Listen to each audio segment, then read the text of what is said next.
Ang title ng aking lesson ay ito, Ang Katangian ng Taong Maaasahan. Yun. Eta.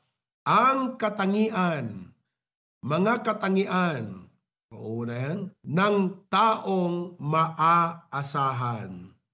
Maasahan kayo mo lang kakabsat? Kasi ganito yan ha, marami ang mga tao, deti church tayo tikwa kasi dapat lahat tayong mga members ng church, maaasahan tayo ng Panginoon. Amen? Oo. Maraming mga tao ang mabait. Oo. Pero, konti lang ang maaasahan.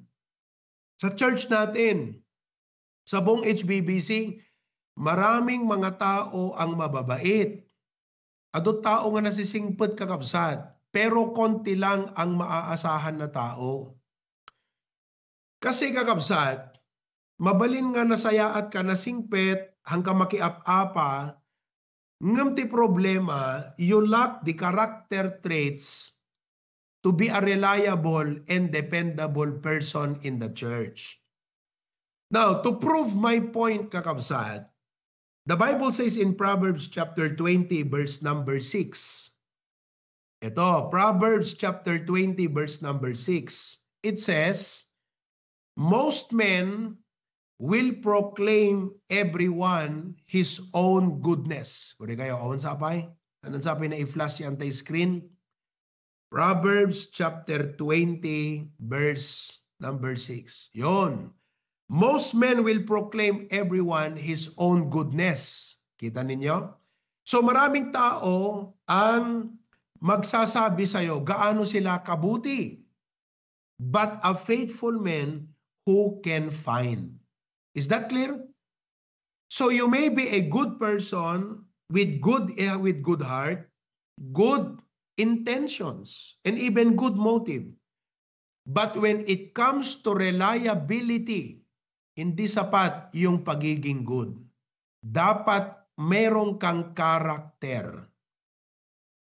So as your pastor, I would like to raise and teach you all to have the character necessary to be a reliable person. No question. Marami ang may magandang kalooban. Pero kung hindi rin na-mold ang karakter, hindi din maaasahan. I am not trying to devalue or disqualify a good man, ang taong may magandang kalooban. Pero ang magandang kalooban plus magandang karakter equals reliable and dependable. So if you are already a man who is good, maganda ang kalooban, what you need to work on right now is to build your character. Because good heart, good ability, plus good character equals reliability. Amen ba mga kapatid? Alam niyo ang isang kailangan na dapat ma-raise o ma-develop ng ating church? Reliable Christians. I've been preaching in many churches. I've talked to many pastors. Isa ang problema at kulang ng maraming pastor. Alam niyo kung ano? Ang mga miyembro ay hindi maasahan. Hindi maasahan ang mga miyembro. So kahit ang pastor masipag, preach ng preach, pero pag ang mga miyembro ay hindi nag-build up ng character of reliability sa kanilang buhay, kahit maganda ang kanilang kalooban, kahit pa sasabihin, Pastor, I'm with you, I will not fight you, I will not go against you. But if we do not learn these characters I will teach you today, they will not become reliable. Now, I know all of you are good-hearted people. Sino sa inyo ang masama ang kalooban? Itaas ang kamay at ilabas na ang taong yan. Wala naman siguro sa inyo dyan ang masama ng budhi at kalooban. Lahat kayo mabuti. Amen. Pero upang ang Diyos ay maasahan niya ang buhay niyo, mapagkatiwalaan niya kayo ng ministry at mas marami pang blessings para sa ministry, then learn to develop these character traits. Number 1 in the list, mga kapatid, is the character of consistency. The character of consistency. Amen? Okay? Dali lang. The character of consistency. Now, pag sinabi natin consistent, mga kapatid, it means doing something regularly without giving up. Maaasahan ang tao na pag may binigay ka na trabaho, ay talagang sisikapin niyang magawa yung trabaho na yan no matter what. Kahit absent siya, tatawag siya ng tao na gagawa dahil ang taong yan, ang utak niya, sabi niya, itong trabahong pinagkatiwala sa akin ay dapat magampanan ito whether I'm present or not. That's what you call consistency. Amen ba? Hindi yung, alam mo ang problema ng maraming mga Kristiyano, pag January, set ng goal, February, wala na naman. Sino sa inyo ang ganun? Wala. Kita ninyo mga kapatid? Wala. Kasi January, I will read my Bible through. Okay. February, tinanong mo, kumusta ang Bible reading mo? Anong chapter ka na? Yun nga Brad Chapter 2 pa lang ako ng Genesis. Biruin mo yun, February na, Genesis chapter 2 ka pa lang. Hello? Oh. January, nag-renew ng giving, I will give my tithes. February, wala na naman. Mga kapatid, pag na-realize mo itong character of consistency, ito ang magbibigay success sa mga commitments mo sa Panginoon. Commitment is not enough. You need to have the character of consistency. Puro rugi, awan malpas na kakabsat. Wala, hindi magsasucess. Sabi nga nila, hindi magsasucess ang tao na walang character of consistency sa anumang aspeto ng buhay. Tignan mo to. Kung may sakit ka, niresitahan ka ng doktor, 7 days sabi niya, 2 days pa lang tumigil ka ng mag-take ng medicine. Gagaling ka? Lalo kung antibiotic, 7 days daw ang antibiotic. Tapos bawat take mo, nawala na yung lagnat mo, tumigil ka na rin mag-take. Samantalang ang sabi ng doktor, kahit wala ka ng lagnat, i-take mo pa rin to kasi dapat 7 days mo i-take ito. Sabing ganon, dahil nga antibiotic. The second day, wala ka ng lagnat, ay magaling na ako, titigil na akong mag-medicine. O di ba ang galing mo? Mas magaling ka pa sa doktor. Pero alam mo ang problema, hindi ka consistent. Sino sa inyo mga kapatid, matagal ng panahon na plano nyong mag-diet? Taas nga ng kamay. Yes. Anong ginawa mo kapatid? No rice ka ngayon. Grabe, sabi mo, wow. Nung nagutom ka, tapos dumaan ka pa naman sa food court, dumaan ka naman sa kainan, naamoy mo yung chow fan ng Chinese, naamoy mo yung masarap na hamburger ng Jollibee. Sabi mong ganyan sa sarili mo, ngayon ay cheat day. Ang sama ng loob mo dahil na-break mo yung record, tumigil ka na naman. Maya-maya sabi mo, kakaramdam ako ng sakit, mabigat ang katawan ko. Magda-diet na talaga ako. Nag-diet ka ulit. Tumigil ka na naman. So ano ang problem mo kapatid? Inconsistency. Ang problema ng lahat ng tao kung bakit hindi nakakaangat, hindi nag-i-improve, inconsistency.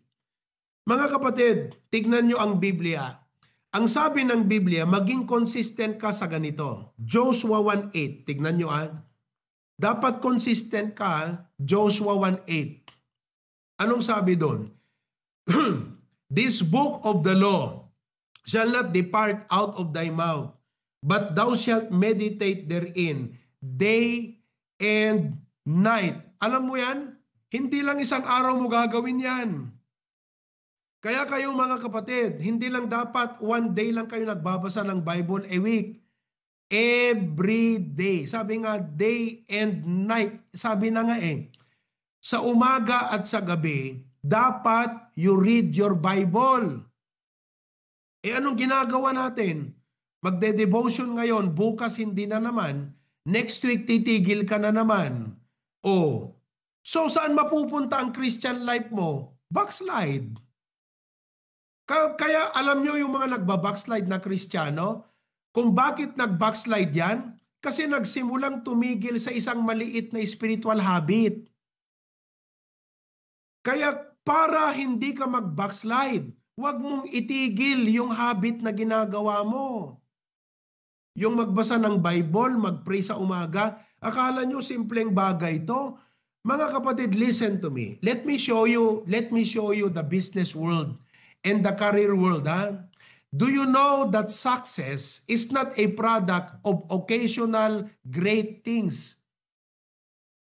Ulitin ko, success is not a result of doing great things occasionally, but doing small things regularly. Halimbawa, gawin mong habit ang mag-savings. Yung $500 a month. Sabihin natin yung tao na pag nakaisip, uy, may $500 ako, isave ko. Kung kailan naisip niya, saka lang siya magsisave. Matatalo ka doon sa tao na $100 a month pero regular niyang ginagawang itabi. Kasi yung $100 a month, kapatid, sa isang buwan, $1,200 yun. No, sa isang taon, $1,200 yun. Sa loob ng 10 taon, $12,000 yun. Ikatnukas ka lang makapanunot nga utot kakabsat. Nga no, dapat 500, ag-save man. Wala kapatid. Kaya nga ang success is a result, not a result of doing great things occasionally. It is a product of doing the little things regularly. Hello mga kapatid. Buhay pa ba kayo dyan? Amen ba? Kaya sabi ng Bible, this book of the law shall not depart of thy mouth, but thou shalt meditate therein day and night. So if there is one character that you need to build up to be a reliable Christian, I tell you what, you do those little things consistently. Umay ka makigimong, uray madit bagbagim. Uray na bambanog ka, ingkalat tagakabsat. Kasi nga, alam nyo kasi, ang taong consistent, hindi niya kailangan ng motivation para gawin yan, kapatid . Yung kanyang ugali na consistent, yun yung magpupush sa kanya. Kaya yung mga tao na laging nagka-come up ng excuse, wala. Pero yung tao na kahit marami sanang dahilan, pero dahil nga ugali niya na kung meron na siyang sinimulang gawin, tutuloy-tuloyin niya yan, kapatid. Consistency ang tawag doon. Yan yung tao na masama ang loob niya pag hindi niya nagawa yung gagawin niya. Kasi nga consistent siya . Parang maintenance yan, kapatid. Sino sa inyo ang nagme-maintenance? Sino sa inyo ang may maintenance sa high blood? Itaas nga ng kamay yung may maintenance sa high blood. Subukan yung pasundot-sundot yan, mga kapatid. Tumar ka. Anangatan no maminsan na tumarim lata amin na yun. Mayat? Adadang na perdi ka na. Kaya nga consistency, mga kapatid. So, the Bible is teaching us the character of consistency. Sabi ni John Maxwell, small disciplines repeated with consistency every day lead to great achievements gained slowly over time. Kaya yan ang isang mahalagang maunawan nyo ng consistency. Ang pangalawa sa consistency, mga kapatid, hindi lang yung doing something regularly. Another point of consistency, mga kapatid, is doing things excellently even without supervision. Doing things excellently even without supervision. Oh, yan ang taong consistent. Yung kahit walang tumatawag na sa'yo, walang nagfa-follow up sa'yo, wala nang nagpapaalala sa'yo, ginagawa mo. Kailan ka kaya dumating sa point na consistent ka sa bagay na yan, na kahit walang magpapaalala sa'yo, ay gagawin mo na? Oh, amen mga kapatid. Halimbawa, tithes, nag-start ka na. Oh, tapos mamaya hindi ka na naman magta-tithes, papaalalahanan ka, Brad, nag-tithes ka, Brad. Sis, nag-tithes ka, Brad. Brad, bakit bakante itong 1 buwan mo? Bakit bakante yung 3 buwan mo, Brad? Hindi ka consistent. So, brethren, listen, do not underestimate consistency, mga kapatid. Amen? So, I hope na itong bagay na to, ang kupabayagan ng kakabsat, amok nga maawatan nyo. Katay ko na akon, uray basit pa'y itinasursurom ti Christian life no consistent ka nga mangubra. Agro ka kan makatulong ka ti church. Panagbasang Biblia, panagkararag mo, okay? Panakigimong mo, panangitid mo ti tithes and offering mo. Tapos every week ko na agibunong ag ti gospel tracts, consistent mong obraan deta. No once nga inrugimon kakabsat, obraem nga consistent. Kat amuyo, maasahan ti tao nga uray dim supervision, uray dim palpalagipan, uray dim chechekan, obraan na latta, di obraan na. Kasta ti kayat ti Apo nga mabuild kada tayo. Amen. Amen kakabsat. Okay, number 2. The second character trait, mga kapatid, na dapat ma-develop to make us reliable is extra miler. Okay? Maasahan ang tao who will do more than what is told. Extra miler. To be extra mile is to have the habit of rendering more service than expected or required. Yan. Alam mo, Christians, itong extra mile, ito ang binigay ni Jesus Christ na dapat nating i-practice whether in church or in family or in the workplace. Be an extra mile Christian. Just to give you a short background, sa Matthew chapter 5 verse 41. Okay? I will close here tapno makapagtutungtong kay kadeti lesson tayo aya. Matthew 5:41. Oh, ang sabi diyan, uri kagad jak mabasa, pin. And whosoever shall compel thee to go a mile, go with him 20. Noon kasi, yung mga sundalo ng Roman, sabi nila sa mga Hudyo, oy, bagkatang man dito yung bag ko, may 1 kilometro. Kunada ko man. Kat siyempre kung na digiti Hudyo, Lord, napaka-unfair ng mga Roman soldier. Wala kaming sweldo, wala kaming compensation. Ipapabuhat sa amin yung kanilang bag ng 1 milya. So they were expecting Jesus to sympathize with them. Alam nyo ang naging sagot ni Jesus instead. Sabi niya, kung mayroong nagpabuhat sa'yo ng bag sa 1 milya, you go with him twain. Gulat yung mga tao sa kanya. Sabing ganyan, grabe naman, hindi namin kaya to. Pero yan, kung bakit mga kapatid, because Jesus is pushing us beyond our comfort zones. Ang gusto kasi natin, magtrabaho lang para may sweldo. Ayaw ni Jesus na ang motive niyong magtrabaho ay dahil sa sweldo. Ang gusto ng Panginoon, kaya kayo nagtatrabaho para maglingkod.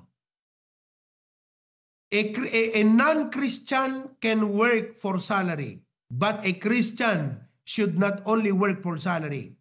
You should work to serve. Because you reflect Jesus in your life. Hindi mo magagawa yan, kapatid, kung hindi ka utak extra miler. The habit of rendering more service than expected or required. Halimbawa, makinig kayo. Kung ikaw ay nagtatrabaho sa isang technical work, machinist ka, technical work, alam mo yung i-enhance mo ang sarili mo, para sa trabahong yan, hindi na nire-require ng boss mo yan eh. Kasi sinusweldohan ka para gawin ang trabaho. Right? Hindi ka sinusweldohan para mag-aral. No. Sineldohan ka para magtrabaho.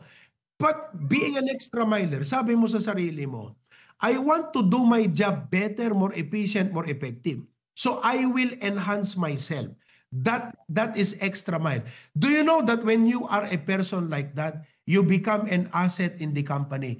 Ikaw yung tao na ayaw nilang mawala. Oh, pero kung ikaw yung tao, pagpasok mo pa lang, nagbibilang ka na ng oras. Uy, 1 hour na lang. Uy, 30 minutes na lang. You're only working for money. Ang Panginoon ayaw niya na tayong Christians, ganyan tayo magtrabaho. Kaya kayo, no apay nga guyguyo dun yun sa kayo nga mapanagubra kakabsat because you are not acting like a Christian. You're acting like a non-Christian. Dapat mapan ka agubra to serve. Beam lat tatasweldo nga kabsat, umay lat taking ka deta. After all, you are serving Christ eh. He is our boss.